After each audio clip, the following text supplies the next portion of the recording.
चलिए आज हम संयोजी ऊतक के बारे में आपको बताते हैं, जो कि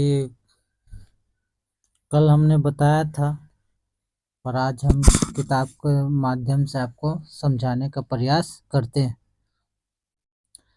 संयोजी ऊतक जो है ये ठोस भी रहता, तरल भी रहता। संयोजी ऊतक जो है अंतरकोशिकीय पदार्थ को मैट्रिक्स कहते हैं और ये जो पाया जाता है रक्त नलिका तंत्रिका के चारों ओर अस्थिमज्जा इसका पाया जाता है। जो रक्त खून रहता है उसके जो नली रहता है एवं तंत्रिका तंत्र के चारों ओर पाया जाता है। अब का रहता है संयोजी ऊतक। संयोजी ऊतक निम्न प्रकार के, जैसे पहला यहाँ दिया गया वास्तविक संयोजी ऊतक, दूसरा कंकाल, तीसरा तरल तरल ऊतक। अब आइए वास्तविक के अनुसार एरियोल ऊतक। एरियोल ऊतक के बारे में कह रहा है कि ये दो प्रकार के तंतुमय से, इसमें एक श्वेत है और एक पीला। एरियोल ऊतक में है एक श्वेत और एक पीला। अब इसमें भी कह रहा है फाइब्रोब्लास्ट, ये जो होता है चपटी और शाखित होती ये, और हिस्टोसाइट जो होता है हिस्टोसाइट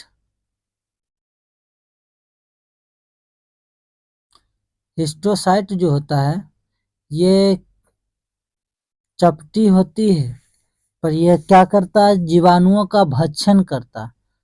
हिस्टोसाइट जो है जीवाणुओं का भक्षण करता है। और तीसरा 80 नंबर पे आइए प्लाज्मा कोशिका। प्लाज्मा कोशिका गोलाकार या अंडाकार होती है। ये एंटीबॉडी का निर्माण करता है। एंटीबॉडी का निर्माण करता प्लाज्मा कोशिका और जीवाणुओं का भक्षण करता है हिस्टोसाइट कोशिका। हिस्टोसाइट जो है ये क्या करता है, जीवाणुओं का भक्षण मतलब जीवाणुओं को खा जाता है। हिस्टोसाइट जो है जीवाणुओं को खा जाता है। एंटीबॉडी का निर्माण जो करता है प्लाज्मा कोशिका करता है। एंटीबॉडी का निर्माण कौन करता है, प्लाज्मा। देखिए यहाँ समझाया गया है श्वेत तंतु ये है और मैट्रिक्स, बाकी जो खाली स्थान पर जो दिख रहा है वो मैट्रिक्स है। प्लाज्मा कोशिका देखिए ये दिखाया गया प्लाज्मा कोशिका। पीला तंतु ये देखिए यहाँ से यहाँ ये पीला तंतु जा रहा।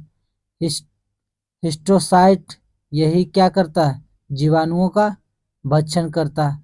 लिम्फोसाइट और मास्ट कोशिका।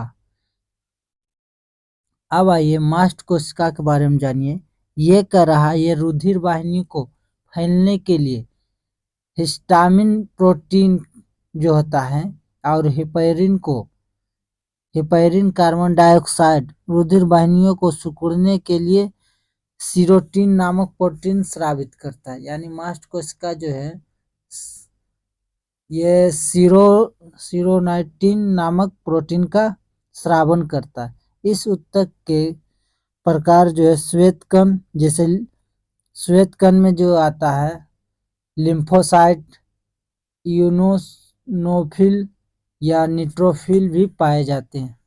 अब इसमें कह रहा है इस कोशिका में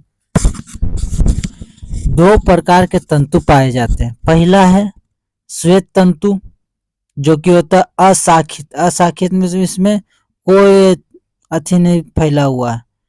ये एक तरह से मानिए एक पेड़ सोझा जाता है, सोझा की तरह।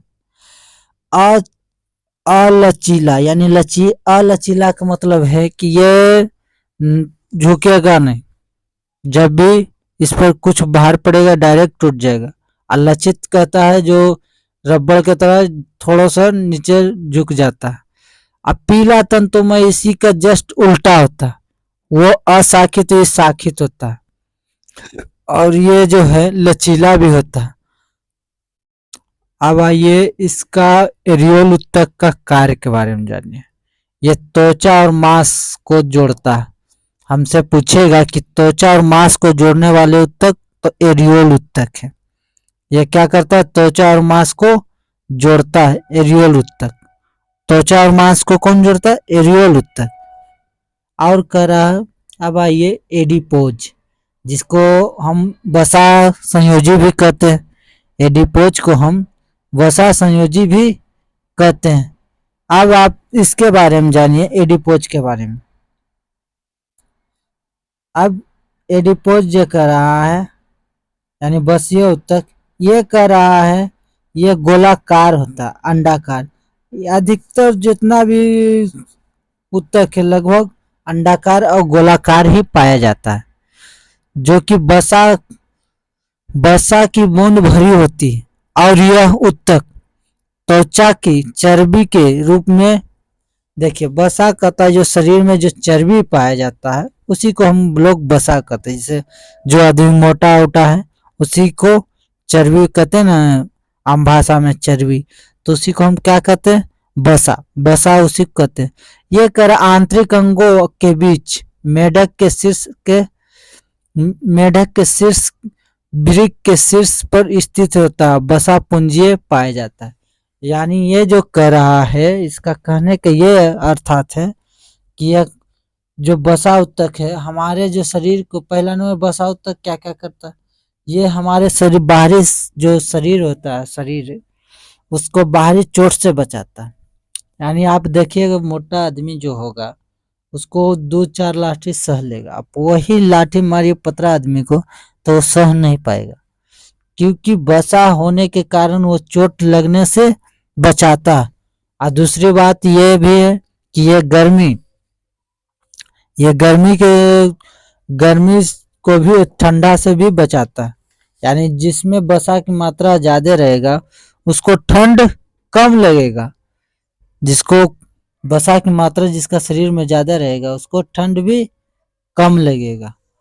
चलिए आगे आपको इसके बारे में और समझाते हैं डिटेल से, जो कि फिर इसके बाद आता है श्वेत तंतु में। इस ऊतक में एक दूसरे के समांतर होते हैं और ये जो होता है ये मैट्रिक्स में बहुत कम होते हैं और यह ऊतक टेंडन का निर्माण करता। श्वेत तंतुमय जो ऊतक है ये टेंडन का निर्माण करता तथा ये इसका जो काम है मांस को हड्डी और दूसरी मांस पेशियों से जोड़ना, यानी मांस को जो है हड्डी से जोड़ता है। ऐसे ऊतक अत्यधिक मजबूत और आंशिक लचीले होते हैं। ये जो ऊतक है श्वेत तंतुमय, ये जो है पहला नंबर एरियोल ऊतक। एरियोल ऊतक जो है त्वचा यानी मांस को, दो मांस को जोड़ता है। यानी पूछेगा कि मांस और मांस को कौन जोड़ता है, या फिर त्वचा एवं मांस को कौन जोड़ता है, तो एरियोल ऊतक जो है त्वचा और मांस को जोड़ता है। तंतुमय जो है ये क्या करता है, ये तंतुमय ऊतक का जो काम है ये टेंडन का निर्माण करता है। और टेंडन का जो कार्य है वो, टेंडन का काम क्या करना, टेंडन का काम है कि हड्डी और मांस को जोड़ना। किसको?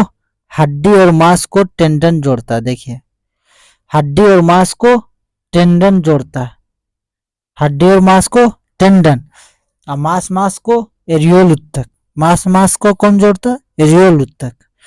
अब पीला तंतु में जो है ये पहला नंबर टेंडन जो है श्वेत तंतुमय ऊतक में पाया जाता है। किसमें? श्वेत तंतुमय ऊतक में ये पाया जाता है, श्वेत तंतुमय ऊतक में पाया जाता है। अब आइए पीला तंतुमय, ये जो है लिंगामेंट का निर्माण करता है। किसका करता है? लिंगामेंट का। यहाँ देखिए कह दे एरियोल ऊतक के पीले तंतु से ज्यादा मोटे होते हैं। ये पीला तंतु जो है एरियोल के तंतु से ज्यादा मोटा होता है और ये जो है क्या करता है, हड्डी और हड्डी को जोड़ता है।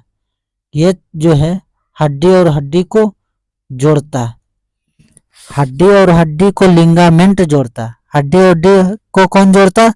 लिंगामेंट। हड्डी और हड्डी को लिंगामेंट जोड़ता है और मांस और हड्डी को टेंडन जोड़ता। मांस और हड्डी को कौन जोड़ता? टेंडन। हड्डी हड्डी को कौन जोड़ता है? लिगामेंट। मांस और हड्डी को टेंडन। और खाली मांस मांस बोलेगा तो एरियोल उत्तक। अब जलावत उत्तक के बारे में जानिए।